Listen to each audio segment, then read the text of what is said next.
ఏమిటండి ఏదో బావిలో బిందె పడిన శబ్దం వచ్చింది. శోభనం గదిలో మంచం ఎరుగుంటుందిలే, పడుకో. మరి మన శోభనప్పుడు మంచం ఎరగలేదే? మా వాడుకున్న కెపాసిటీ నాకు లేదు గానే పొడుగవే.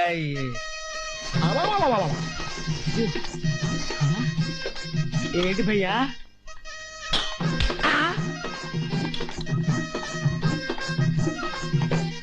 చూసారుగా, నా గదిలో మైసూరు టేకు మంచం ఉంది గానీ దాన్ని తీసుకెళ్ళేయండి ఆ గదిలో. అలాగే.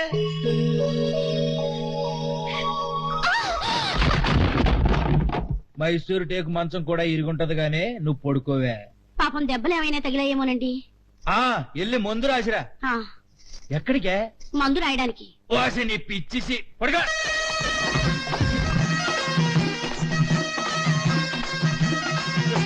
అయ్యో, ఈ మంత్రం కొట్టారా? ఈ విషయం మైసూరు మహారాజా గారికి తెలిస్తే నా టేకింత వీకాన్ని కళ్ళ నీళ్ళు పెట్టుకుని మరీ బాధపడతారు. అయ్యో అమ్మా, నీకు దండం పెడతాను తల్లి. ఈ రోజు నుంచి శుభ్రంగా హార్లిక్స్, బోర్నవిటా, జీవంటోను వాడు.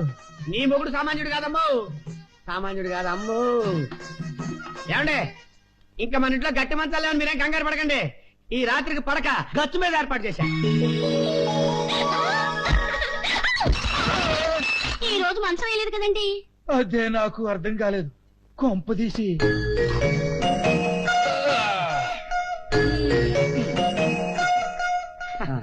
అయ్యా, ఫస్ట్ నైట్ మల్లెపూలను నలిపేవాళ్ళని చూశాను, గాజులు పగల కొట్టేవాళ్ళని చూశాను, మంచాలు కొట్టేవాళ్ళని కూడా చూశాను, కానీ ఈ టైప్ లో రాళ్ళని పగల కొట్టేవాళ్ళని మిమ్మల్ని చూశాను. బాబోయ్, మీరు సామాన్యులు కాదు.